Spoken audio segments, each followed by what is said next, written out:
Shalom les amis, bon après-midi, shalom à tous et à toutes, en espérant que vous allez très bien, qu'il y a que de bonnes nouvelles, Bezrat Hashem,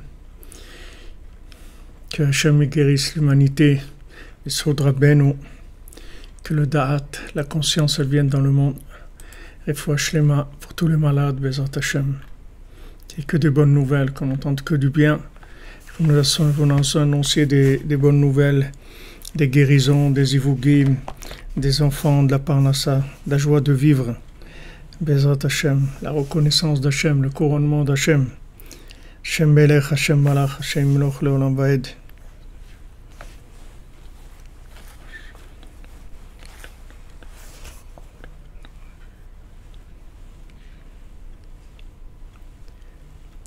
Alors que, comme il a dit Rabbi Nathan, une page d'étude de Rabbeinu, ça suffit pour lutter contre toutes les clipotes du monde. Alors, bon, Hashem, on en a des pages de Rabbeinu.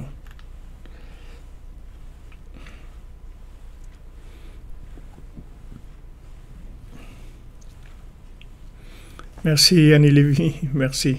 Hashem vous bénisse. Vous aurez que des joies, que de la réussite dans tout. Là où vous allez, que vous voyez rien que de la réussite et de la joie et de l'ouverture, de délivrance pour tous les vôtres, vous et toute votre famille.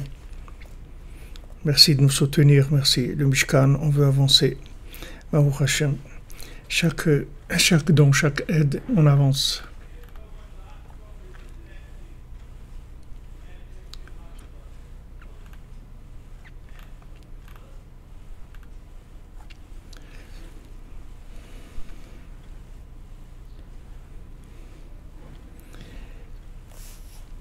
Alors, on avait vu hier que dans Ilchot Yiboum, Halacha Gimel, c'est là où on est dans notre Torah 56, Vezeprinat vechaltsa na'alo. Donc, on a vu que si maintenant il ne voulait pas effectivement se marier avec elle, alors elle va enlever sa chaussure et elle va aussi cracher devant lui.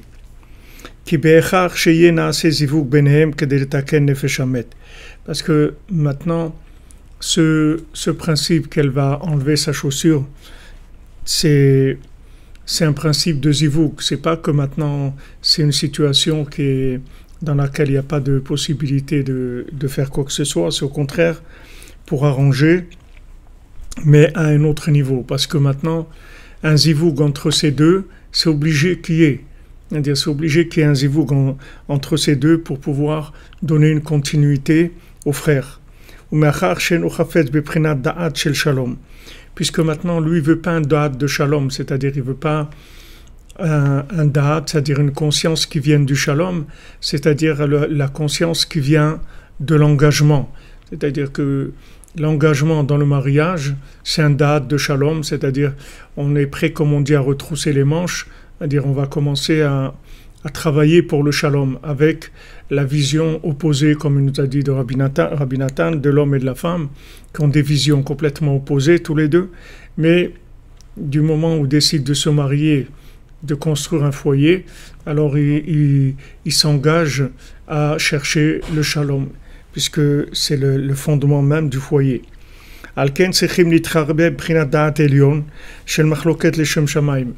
Donc maintenant, puisqu'ils n'arrivent pas à trouver une union dans le shalom du da'at de ce monde, c'est-à-dire ils n'arrivent pas dans ce monde à trouver, à s'engager, parce que c'est quelque chose qui est trop dur pour lui, il veut pas, ça l'intéresse pas.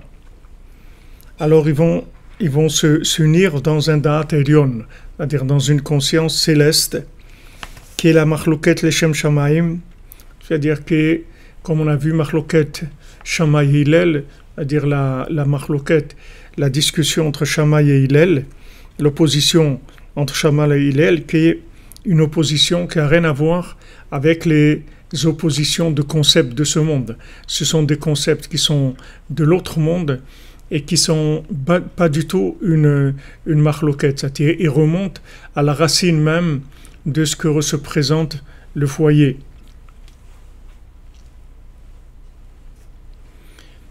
Oui, Madame Simcha, je vais vérifier, je vais regarder dans les mails. pas de problème. Alors il va remonter dans Vechaltsa Na'alo, c'est-à-dire que maintenant il va monter dans le principe de Shal Na'alecha, comme on l'avait vu hier, que Hachem il a dit à Moshe Rabbeinu, Shal Na'alecha, enlève tes sabots, enlève ta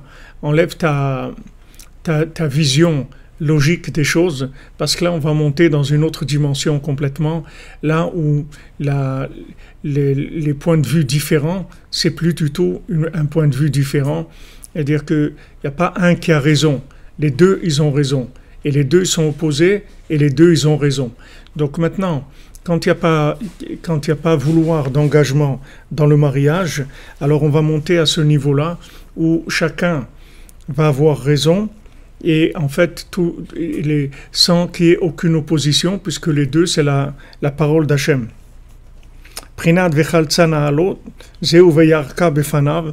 Donc, elle va enlever la chaussure, elle va enlever sa chaussure à lui pour monter au niveau supérieur, puisqu'on avait vu que la chaussure, c'est le contact avec ce monde, c'est-à-dire c'est la construction dans la réalité. Et quand maintenant ça fonctionne pas dans la réalité, alors on monte à un niveau plus élevé. Comme par exemple aujourd'hui, on n'a pas le temple, mais on a un niveau plus élevé, on vit à un niveau de connexion plus élevé que le temple lui-même. Seulement c'est une astara, c'est-à-dire c'est voilé, parce que c'est un niveau c'est un niveau de connexion au niveau de la bina, au niveau de la déduction, au niveau de la sensibilité, mais c'est pas quelque chose qui peut se révéler dans le concret, puisqu'il n'y a pas de construction dans des kelim mamash. Comme aujourd'hui on dit Nishalma parim sefatenu, c'est-à-dire que maintenant au lieu d'amener des offrandes pour Hachem au temple, alors on le fait avec notre bouche, c'est-à-dire on dit les corbanotes, et avec ça on amène à Hachem les offrandes au temple, mais tout ça se passe au niveau de la 50e porte, c'est-à-dire tout est virtuel, tout est spirituel et tout est connexion. Mais quand c'est maintenant au niveau des pieds, alors c'est dans la réalité, c'est-à-dire ça se fait concrètement. Maintenant ce chemin-là, c'est-à-dire dans lequel on est aujourd'hui, de la 50e porte, et on n'a pas le choix, parce que c'est la volonté d'Hachem. Alors ce niveau de la 50e porte, il va entraîner la réparation totale, puisque en fait on a enlevé toutes les preuves du pouvoir, et on va laisser les preuves que du vouloir, c'est-à-dire si on va rester les preuves du principal. Puisqu'Hachem il dit, voilà, regardez, construire la maison, le temple, vous n'allez pas construire le temple, parce que le premier ça n'a pas marché.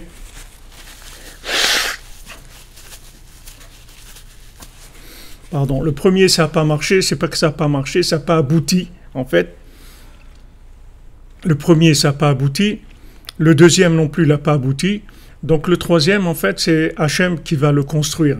Et là, il va non seulement aboutir, mais il va être éternel, il sera indestructible.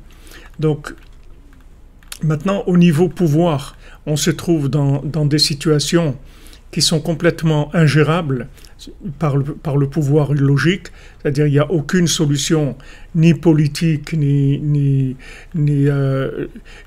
économique, ni sociologique, il n'y a aucune solution dans le monde.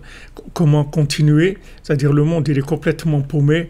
Il y a des gens qui veulent éliminer les 2/3 de la planète, les autres ils veulent faire ça. Chacun, on ne sait pas, logiquement, il n'y a aucune approche possible, aucune compréhension possible, parce que maintenant, Hachem, il a envoyé la conscience de la 50e porte.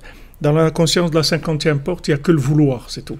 On enlève les chaussures, c'est-à-dire on enlève les sabots, et on passe dans le vouloir. C'est-à-dire que maintenant, on dit voilà, maintenant, qu'est-ce que tu veux? C'est tout. Quel est ton vouloir? Qu'est-ce que tu veux? C'est tout ce qui nous intéresse aujourd'hui. C'est pas ce que la personne elle peut faire ou elle peut pas faire. Parce qu'avant les gens ils faisaient beaucoup ils ont fait beaucoup plus que nous dans le premier temple, il a été détruit. Ils ont fait encore plus que nous dans le deuxième temple, il a été détruit. Donc qu'est-ce qu'on va faire? Nous, on va faire le temple, on ne peut pas faire le temple. C'est sûr que ça va être une catastrophe dans l'état de midot et de folie dans lequel on est. C'est sûr que construire le troisième temple, c'est pas entre nos mains et c'est pas pensable du tout. Donc le troisième temple, c'est Hachem qui va le faire. Seulement, pour construire le troisième temple, Hachem, il veut se rassurer qu'on veut.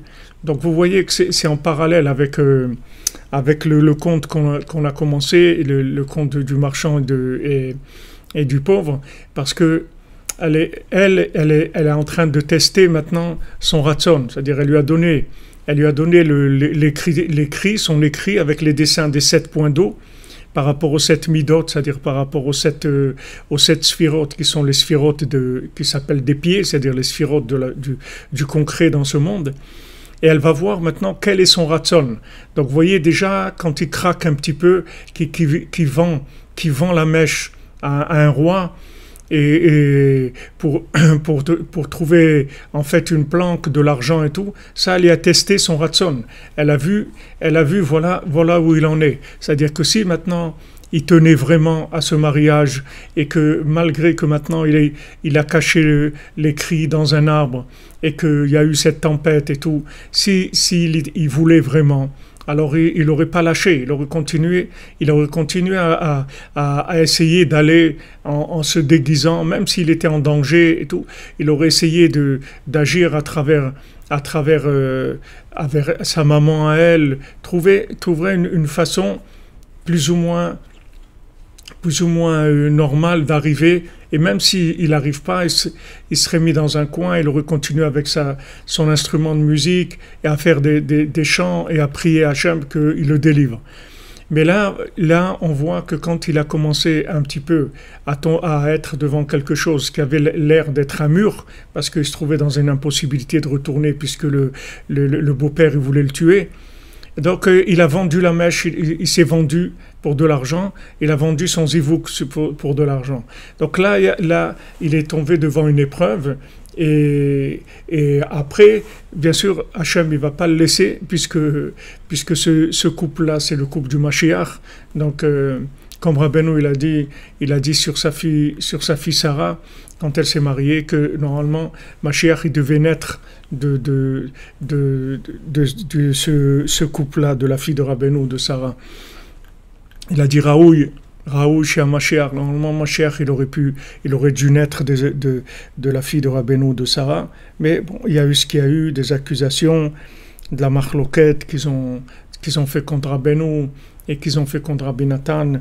Et ça a retardé énormément la Géoula.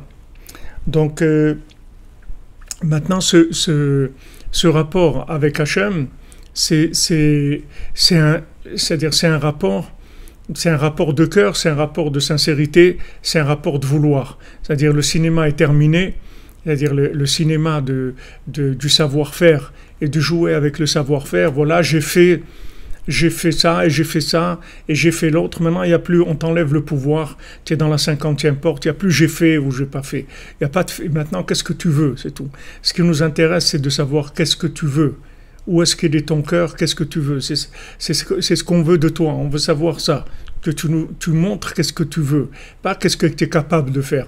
Il y a des gens qui sont capables de faire beaucoup de choses, mais ils n'ont pas le vouloir, il est très faible. Et il y a des gens qui ne sont pas capables de faire grand-chose, mais ils ont un vouloir énorme.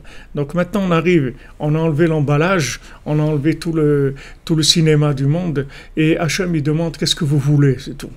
Qu'est-ce que vous voulez? Prouvez-moi votre vouloir, c'est tout ce qui m'intéresse.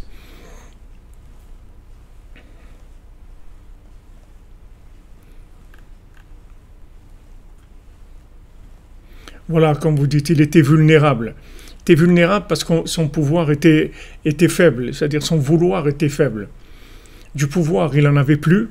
Et quand il n'y a plus de pouvoir, on va voir qu'est-ce qui va rester. Parce que tant qu'il y a du pouvoir, alors il y a le fruit de la connaissance du bien et du mal. C'est-à-dire il y a l'orgueil, la réussite, voyez, regardez, je suis arrivé, j'ai fait tout. Maintenant, Hachem, il met les choses au clair. Il dit, regarde, tu vas arriver nulle part. tu vas pratiquement rien faire parce que je t'ai enlevé le pouvoir. C'est-à-dire le troisième temple, c'est pas toi qui vas le faire, c'est moi qui vais le faire.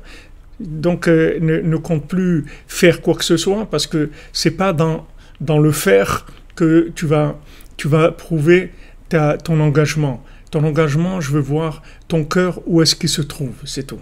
C'est la seule chose qui m'intéresse. C'est ça que je veux mesurer, et c'est selon ce vouloir-là que je vais amener la délivrance, c'est tout. Et maintenant, tu veux le troisième temple, il est déjà là. Lève-toi à Hatzot, comme Rabbeinu dit, comme nos sages disent, celui qui se lève à Hatzot, il voit déjà le troisième temple. Donc le troisième temple est là, et ceux qui se lèvent, ceux qui se lèvent dans la nuit pour dire Hachem, on veut de la reconstruction du temple. Il n'y a pas une plus grande preuve de vouloir que quelqu'un qui sort de son sommeil pour dire, tu vois Hachem, je suis sorti de mon sommeil, c'est-à-dire je suis sorti de l'inconscience, je suis sorti de la consommation, et je suis là, puisque le sommeil c'est la plus grande consommation qui existe, comme dit Rav Ben Nachman. Il y a la racine de toute la consommation, de tous les plaisirs et tous les désirs de ce monde, c'est le sommeil. Parce que le sommeil, c'est on débranche, les amis. On débranche, débrouillez-vous, faites ce que vous voulez. Moi, je débranche, comme on dit, moi, je vais au lit et faites ce que vous voulez. Après moi, le déluge. Donc, quand quelqu'un se lève dans son sommeil pour dire à Hachem, on est là. Hachem, on est là. On veut que tu reconstruises la maison. Ça, c'est bien sûr le top au niveau vouloir. On ne peut pas prouver un vouloir plus grand que cela. Mais maintenant, construire le temple nous-mêmes, on va pas y arriver.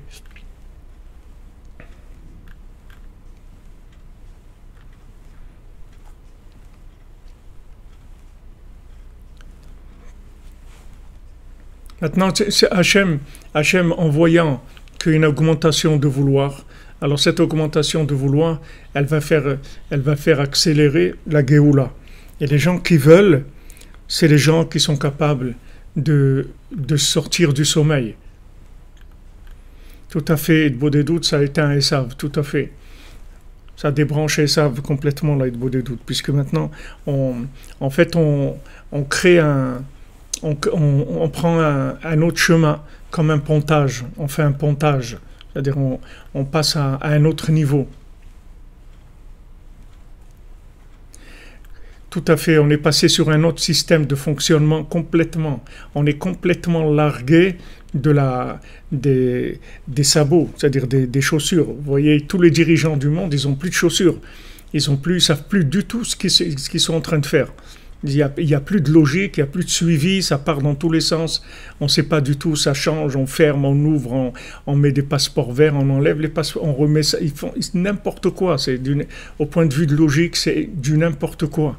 Si nos grands-parents, ils avaient vu ça, je ne sais pas comment ils auraient réagi à leur époque. Ils avaient des dirigeants qui tenaient plus ou moins la route, au moins ils faisaient semblant, au moins. Aujourd'hui, ils ne peuvent même pas faire semblant, ils n'ont pas les outils, même pas pour faire semblant qu'il y a une logique. Donc maintenant, si vous voulez, c'est les deux degrés de shalom.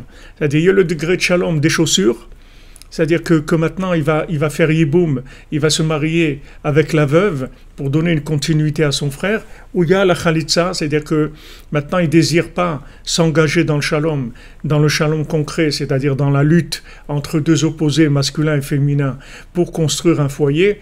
Alors, il passe à un niveau de shalom qui est céleste, qui est de l'autre monde, et qui est la racine de la machloket, qui est la machloket leshem shamayim, comme on a vu Moshe machloket shamayim hillel, c'est-à-dire on monte dans une vérité où il y a que les deux points de vue opposés, en fait, ils ont raison. Que la lune et le soleil, en fait, c'est une seule chose. Il n'y a aucune différence entre le masculin et le féminin. Dans la racine, chacun, sa vérité, elle est tout à fait autant valable que l'autre. Il n'y a aucune différence. Il n'y a pas un qui a raison et qui a tort.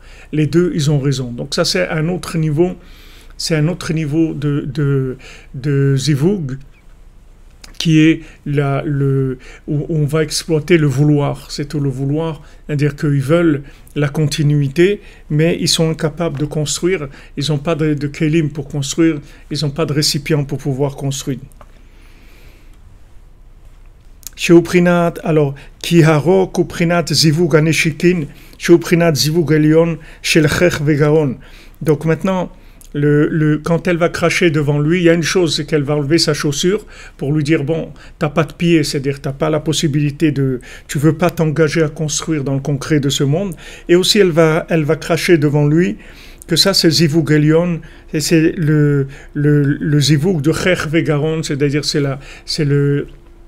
c'est le zivug du palais et de la gorge, c'est-à-dire c'est le zivug qui se passe au niveau de la bouche, Kamova, comme c'est écrit. Donc vous voyez comment ça, par rapport à ce qu'on a dit avant, c'est le deuxième zivug, c'est-à-dire le deuxième niveau de zivug, qui est le zivug céleste, et qui se trouve au niveau de la parole. C'est-à-dire que maintenant le zivug céleste, il se trouve au niveau de la prière avec Hachem. C'est là où Hachem il va voir les gens qui sont engagés. Les gens qui prient, ce sont les gens qui sont engagés. Mais la période du zivug de l'action, elle est passée. Les gens qui étaient des gens capables de faire, ils sont derrière nous, ils ne sont pas devant nous. C'est des gens qui sont les gens les plus forts qu'il y avait dans le monde.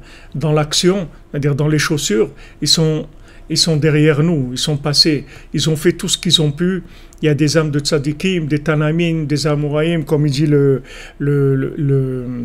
Harizal. Il dit que dans la montagne qui est à Tzfat, la montagne à côté du mikvé du Harizal, sur le côté gauche, quand vous êtes sur la montagne ou la tombe du Harizal, sur le côté gauche il y a une montagne. Cette montagne-là, il dit le Harizal, il y a 1 200 000 tanaïm et amoraïm qui sont enterrés là-bas.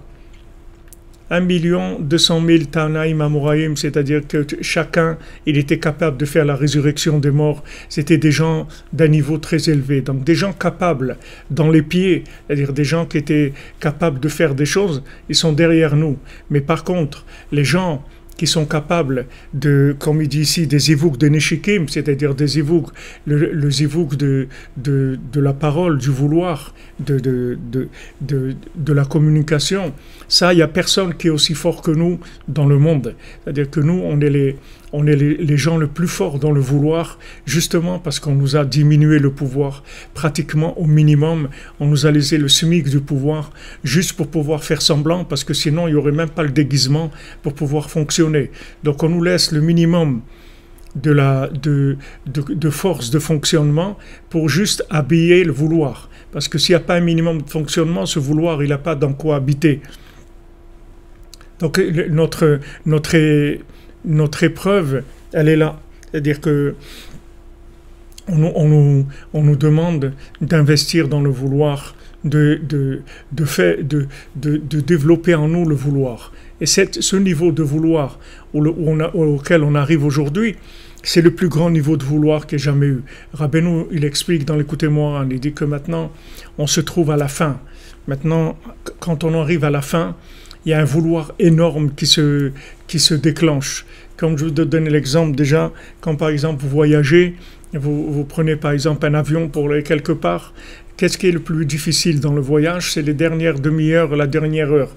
Le début, vous ne vous sentez pas. Si vous faites un voyage longue distance de 7 ou 8 heures, alors au début, bon, vous êtes dans le voyage, vous sentez, mais la dernière heure est très difficile parce que vous arrivez. Donc quand vous allez bientôt arriver, vous avez envie d'arriver très très vite. Il y a une envie qui se développe très fort. Alors Rabbeinu dit que quand on arrive à la fin, c'est comme la force de la pesanteur. C'est-à-dire quand la chose arrive proche de la terre, c'est là où il y a la plus grande accélération. Quand vous lancez quelque chose à 500 mètres de haut, alors il commence à une certaine vitesse. Plus il va s'approcher, plus l'objet va s'approcher de la terre, et plus il va y avoir une accélération. Rabbeinu dit, il va y avoir un vouloir énorme dans le monde. Il va y avoir un languissement, un vouloir énorme. Les gens, ils vont tellement vouloir qu'ils vont même pas savoir ce qu'ils veulent, tellement le vouloir il va être fort. Et c'est là où Rabbeinu dit qu'il faut faire attention à tous les marchands de bêtises, parce que comme les gens ils ont un tel vouloir, ils vont être capables de prendre n'importe quoi, juste pour avoir l'impression qu'ils ont obtenu quelque chose. Donc ils vont aller vers n'importe quoi. Ils sont énormément fragilisés par justement le fait qu'il y a un vouloir et qu'il n'y a pas de pouvoir. Donc les gens ils vont chercher partout, ils vont chercher comment maintenant trouver une façon de réaliser ce vouloir.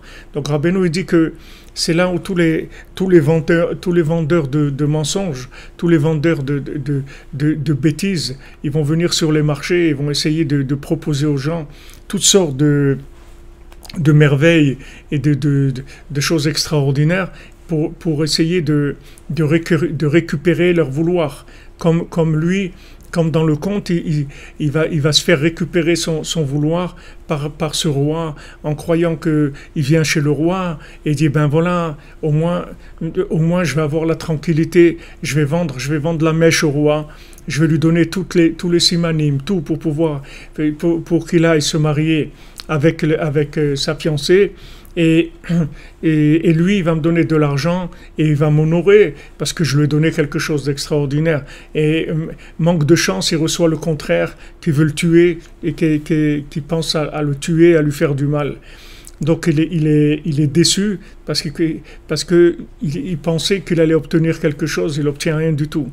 Hachem, il va pas nous laisser, c'est-à-dire on doit arriver à là où Hachem il veut qu'on arrive, c'est-à-dire au maximum de vouloir, au maximum de connexion, avec un minimum de pouvoir. Ça, c'est l'image si vous voulez, c'est la formule du Mashiach. La formule messianique, c'est ça. C'est 99% de vouloir et 1% de pouvoir. C'est ça la formule messianique.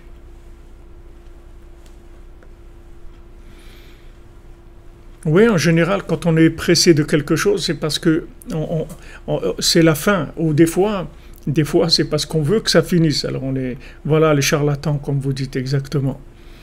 Des charlatans, c'est-à-dire qui sont là ils embrouillent tous les gens qui sont en train d'attendre. Charles attend, ils prennent tous ceux qui sont en train d'attendre, qui n'ont pas la possibilité de faire, qui ont les jambes paralysées, comme on a vu dans l'infirme. Alors ils profitent d'eux, ils les volent, ils leur enlèvent tout, ils les pillent, mais il continue, lui il continue, il rampe, il mange de l'herbe, il continue, il mange de l'herbe jusqu'à qu'il trouve le diamant.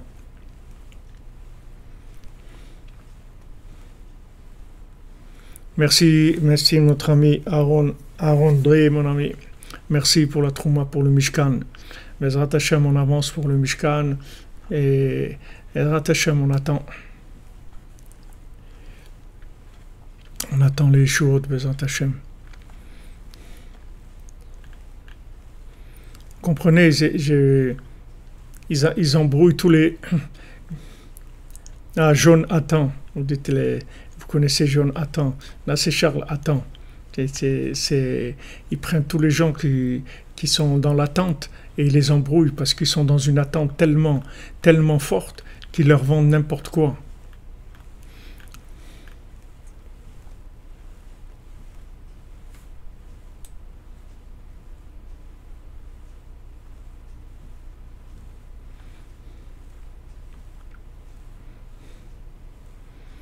Que des bonnes nouvelles, Madame Steph, que des bonnes nouvelles, Zantachem.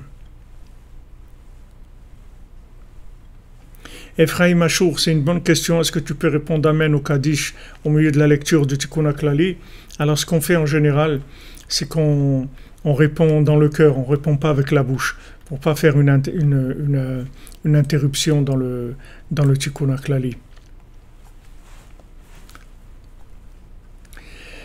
Ouais, comme tu dis, Julien Clément, ils les refroidissent par l'attente. C'est-à-dire le refroidissement de Amalek, il est Asher Kar Chabaderer qui te refroidit dans le chemin.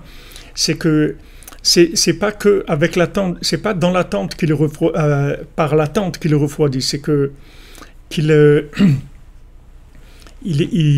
pendant qu'ils sont dans l'attente, ils essayent de les embrouiller pour leur dire qu'en fait ils attendent rien du tout, qu'il n'y a rien à attendre.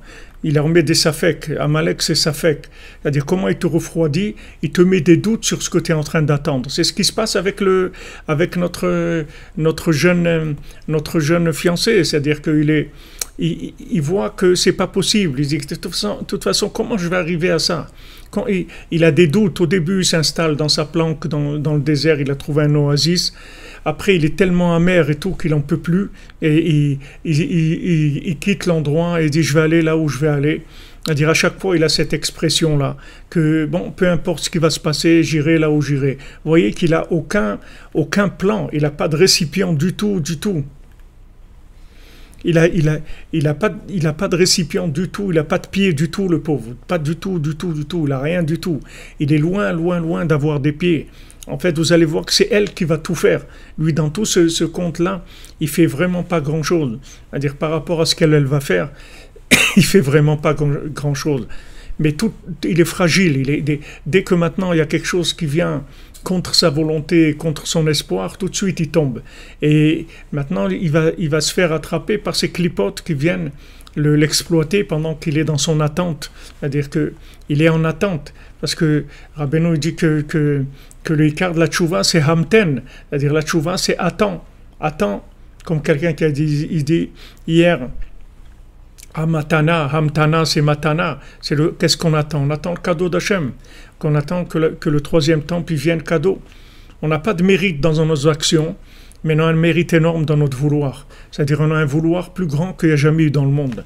Il n'y a jamais eu dans le monde un niveau de vouloir comme on a aujourd'hui. C'est quelque chose qui n'a jamais existé. Donc maintenant, quand elle vient, elle enlève sa chaussure, elle lui dit, voilà, des chaussures, tu n'as pas. Ok, tu n'as pas de pied, c'est-à-dire que tu ne veux pas t'engager, ou tu n'arrives pas à t'engager, tu as peur de l'engagement, etc. Je comprends. Donc maintenant, elle dit, on va passer à un autre niveau, on va passer au niveau de la communication, au niveau du vouloir, et là-bas, on va tout réparer comme ça. Valiede arok nitaken nefesh hamed beprinat veyarka bepanav shesham nir'e panav ki arok beprinat zivug elyon she'al yado nitaken. Donc maintenant, dans le fait qu'elle va cracher, c'est-à-dire dans la salive qui va sortir de sa bouche, alors ça devient une union qui n'est plus une union dans la matière, c'est une union dans la communication au niveau de la bouche. Et là, on va voir le visage mamache du frère. Il va se voir dans le crachat de la veuve. Il va apparaître là-bas le visage du frère décédé, parce que le roc, le crachat, c'est le zivug elyon, c'est l'union céleste au niveau de la parole, au niveau de la bouche, que là-bas il va y avoir la réparation, puisqu'il n'y a pas une possibilité de réparer dans l'action, dans les pieds, il va y avoir une réparation au niveau de la parole. Valken Myriam, voilà, Minashamaim, j'allais juste dire ça, je me suis dit, bon, j'étais pas sûr de moi, puisqu'on voit ça avec Myriam, comme Rabbi Nathan il va nous le dire maintenant.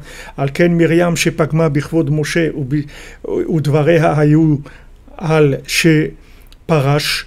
Maintenant, Myriam, elle a été pogem dans Moshe Rabbeinu, d'accord, dans l'honneur de Moshe Rabbeinu. Et quel était tout ce qu'elle avait à dire? Elle avait à dire, c'était dans quel domaine? Elle reprochait à Moshe Rabbeinu qui s'était séparé de sa femme. C'est-à-dire que maintenant, c'est Hachem qui lui a demandé. Hachem, il lui a dit maintenant, tu es là. Quand il lui a dit d'enlever ses chaussures, alors Hachem, il lui a dit maintenant tu vas passer dans un autre niveau de rapport avec Hachem. Parce que, en fait, le zivug matériel, c'est-à-dire quand on se marie, on se marie avec la Shrina, c'est-à-dire l'épouse, c'est la Shrina, c'est la représentante d'Hachem. On se marie avec la Shrina, c'est ça le mariage, c'est avec la Shrina. Mais le tzaddik, à un moment, il passe à un autre niveau. Comme Rabbeinu lui-même, quand Hachem Ishmor, il a perdu sa femme, alors qu'il s'est remarié, mais il n'a jamais eu de rapport avec sa nouvelle femme. C'était un zivug elyon, comme ça, il n'y a jamais eu de rapport physique entre eux. Et Moshe Rabbeinu, quand Hachem il lui a dit maintenant lève tes chaussures, c'est-à-dire il lui a dit maintenant on va passer à un niveau de zivug elyon. Alors sur ça, Myriam, elle n'était pas d'accord. C'est-à-dire elle a parlé sur Moshe Rabbeinu, elle a dit qu'est-ce que c'est ça, qu'il laisse sa femme, etc. En fait, il n'a pas laissé sa femme. il a pas du tout laissé sa femme, Moshe Rabbeinu. Seulement, il a été dans l'essence même de sa femme. Au lieu dans la manifestation, il a été dans le côté essentiel, parce que c'était le tzaddik et Hachem lui a demandé de monter à un autre niveau. Parce qu'elle n'a pas compris, Myriam, que Moshe Rabbeinu est arrivé à un niveau de Zivug Elion, c'est-à-dire d'union céleste avec Hachem. Prinat Zivuga de Moshe, Prinat Machloket Leshem Shamaim. C'est le Zivug de Moshe, c'est la Machloket Leshem Shamaim qu'on avait vu que tous les deux ont raison. Et il n'y a aucune opposition du tout. Valken Yecholiyot Perush Legamre. Et maintenant, il peut être complètement parouche, c'est-à-dire complètement séparé physiquement de son épouse, mais il n'est pas du tout séparé de son épouse dans sa racine, puisque là où l'âme de son épouse prend sa source, c'est-à-dire dans la Shrina, c'est là-bas où il se trouve maintenant. Merci Alain Zitoun, qu'Hachem te bénisse, Hachem bracha ve'atzlacha, b'sirud Rabbeinu, que tu sois protégé par le tzaddik, Shishim Giborim Saviv là, les 60, c'est la protection, Bezrat Hachem. Sa mère, qu'on est son mère, on se sommaire sur Hachem, sur les tzaddikim. Donc maintenant, Moshe Rabbeinu, il pouvait rentrer dans un niveau, c'est-à-dire c'est pas lui qui a décidé, c'est Hachem qui lui a dit de faire ça. C'est pas lui qui a décidé de faire ça. Hachem il lui a dit maintenant, tu vas passer à un autre niveau. Fouach les mains pour Valérie Badjanine. Amen, amen, pour la bénédiction de la cordonnerie. Michel Victor, vous soyez bénis, protégés par le tzaddik. Bezrat Hachem, que des bonnes nouvelles.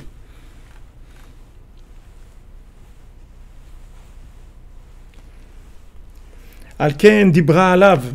Donc elle a parlé sur Moshe Rabbeinu, Myriam. Elle a dit Halo Gambanu Diber.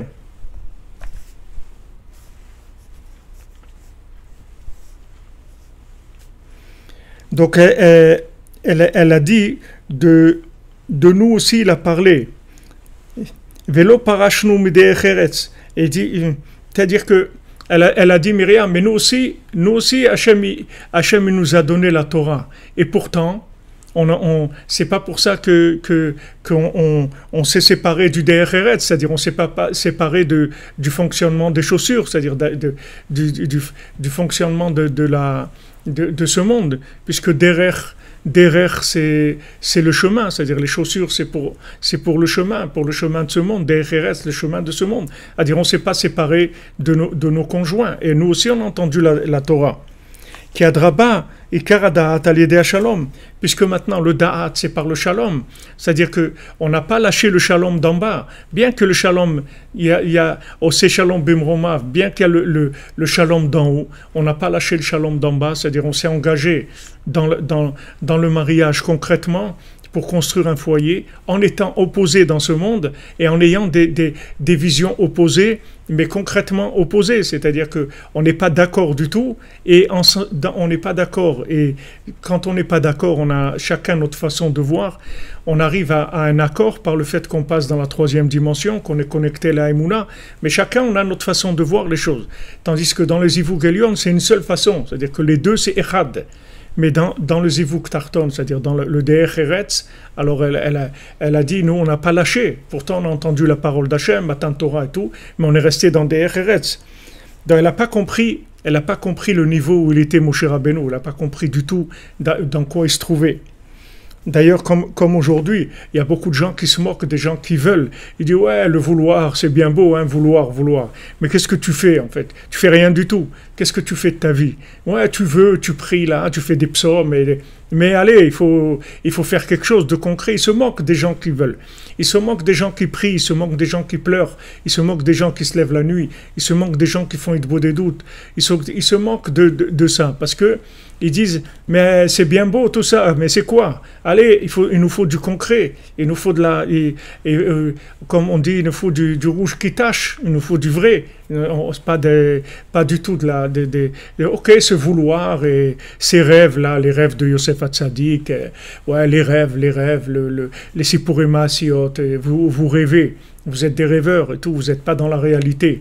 Alors que nous, non, on ne sait pas qu'on se trouve dans la réalité de la réalité. C'est-à-dire là où la réalité, elle prend elle prend sa source, c'est là où on est dans la source même de la réalité, et dans la super réalité, comme il est Moshe Rabbeinu, dans la super réalité, c'est-à-dire il est dans l'identité profonde de sa femme, pas dans la manifestation dans ce monde, mais dans l'identité profonde de sa femme. Elle n'a pas compris ça, elle a dit si quelqu'un il fait pas, ça veut dire qu'il a lâché, en fait, il a lâché le derech eretz, il est en train de planer, il est monté, et il plane pas du tout Moshe Rabbeinu.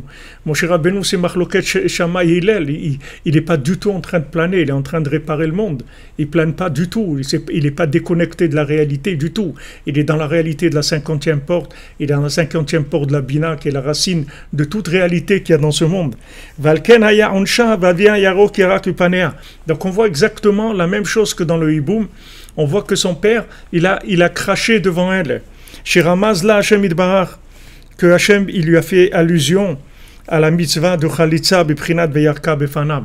Il lui a fait allusion avec la mitzvah de Chalitza.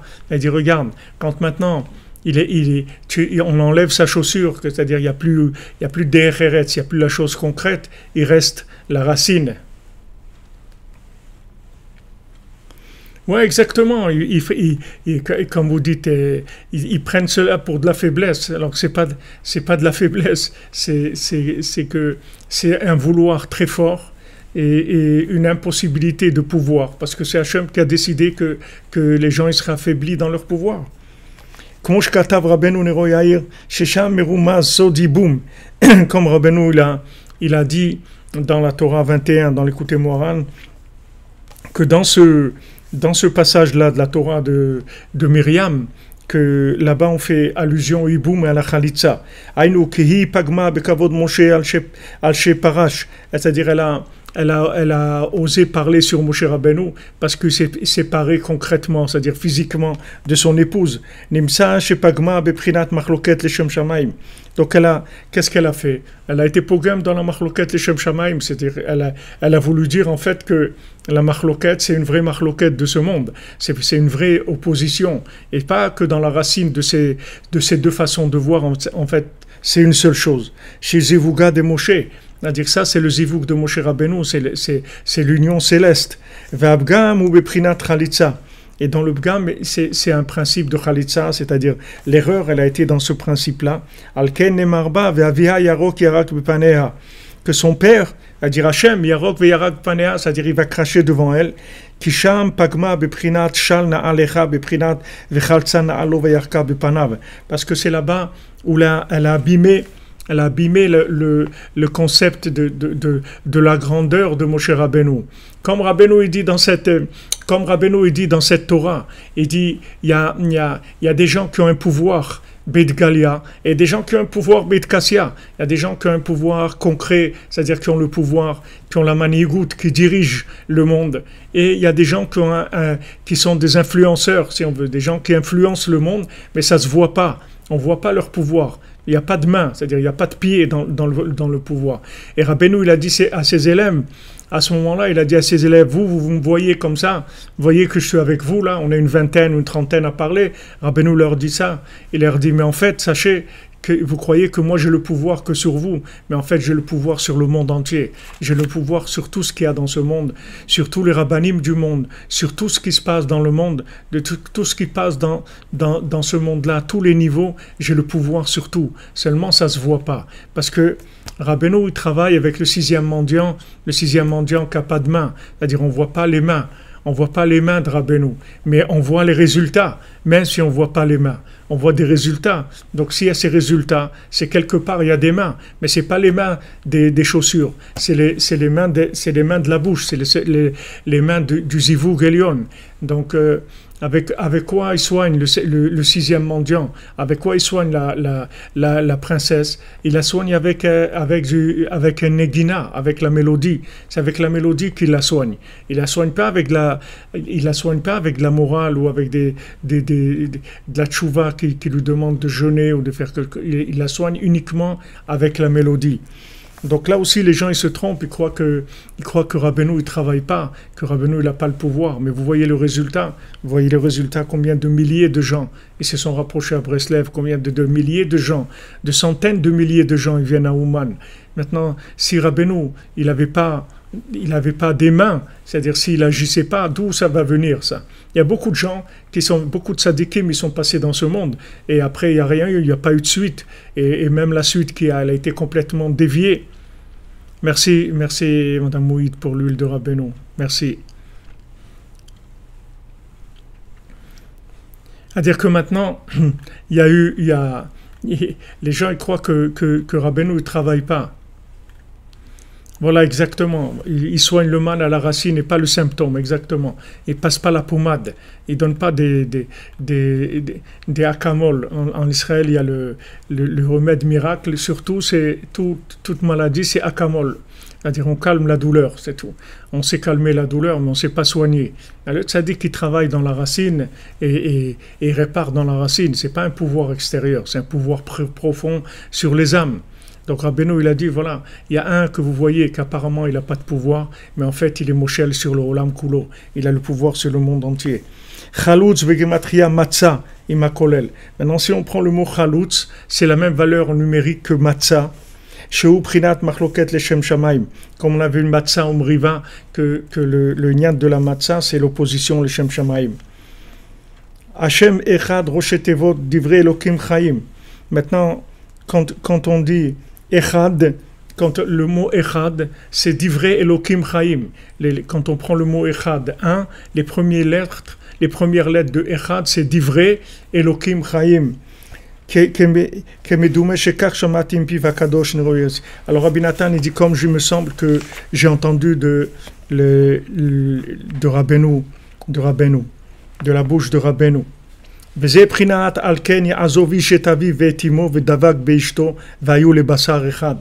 ce qu'il a écrit dans Bereshit, que c'est pour ça qu'un homme, il abandonnera son père et sa mère, il quittera son père et sa mère, et il se collera à son épouse, et ils deviendront une seule chair. Parce que c'est pas tout le monde qui peut arriver à ce niveau-là de Moshe Rabbeinu. Mais nous, on a l'ordre, c'est-à-dire on est ordonné d'avoir des enfants, de se marier, et de ne pas être complètement séparé des chaussures, c'est-à-dire du côté de l'action qu'il y a dans le zivoug.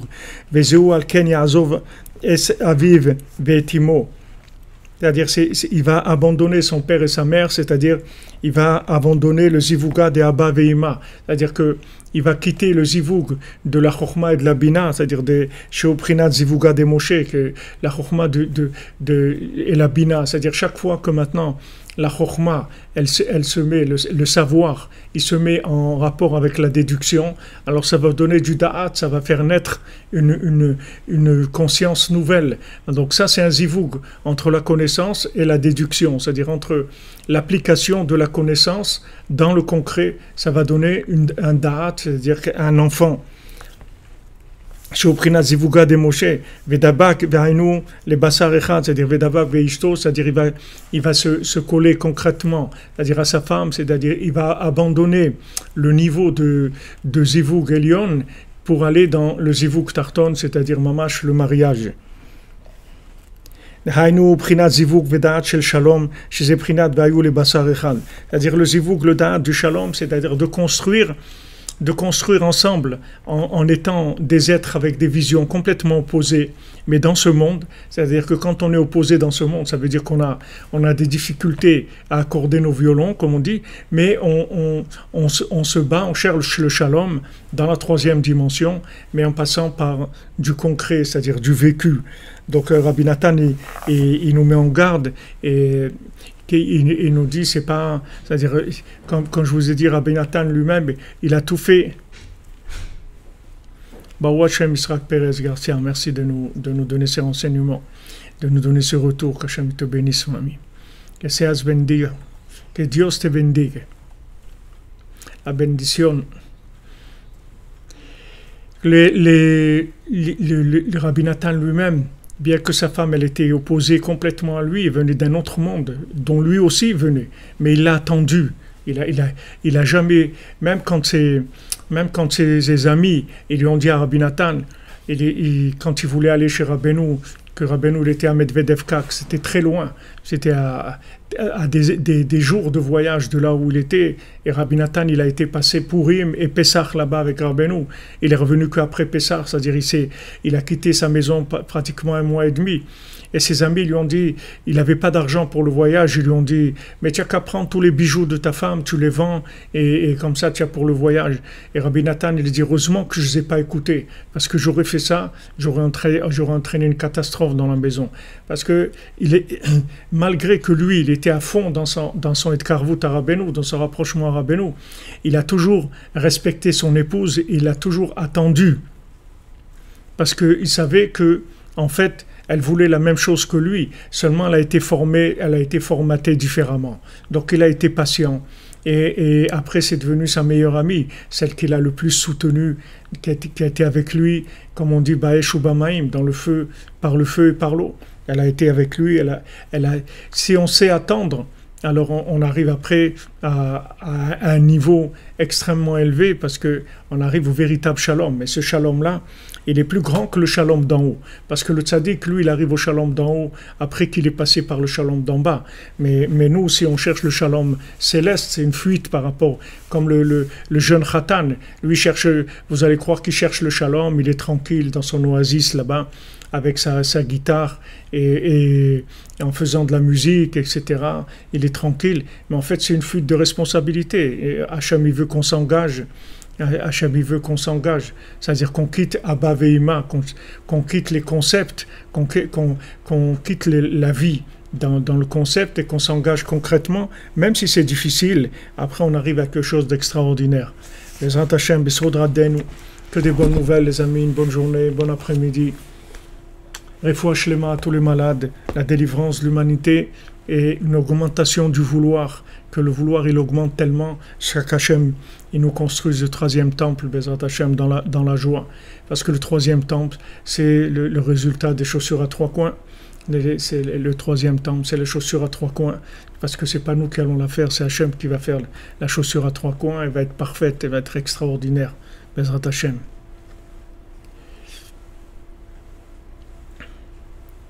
Exactement, on reste unis malgré toutes les façons de voir qui peuvent être différentes. Amen, Julien Clément. Augmentation pour le Mishkan. Amen, amen, Bézant Hachem. Que des bonnes nouvelles, les amis. Oui, aujourd'hui, on a besoin de l'oral. Ce que vous dites, Madame Journeau, on a besoin de l'oral. Aujourd'hui, on a besoin de vivre l'écrit. C'est difficile de vivre les écrits tout seul. On a besoin de l'oral, de la connexion et de l'oral. C'est ça qui nous fait vivre. La Torah de vie, c'est une Torah orale. C'est une Torah qui vient de la communication, du dialogue. Be'atzlacha, qu'Hachem vous protège, vous bénisse à tous, à toutes, toute la cordonnerie. Et Bezrat Hachem, qu'on puisse accueillir le Mashiach ensemble dans la joie. Bezrat Hachem, dans le shalom et dans la joie.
Shabbat.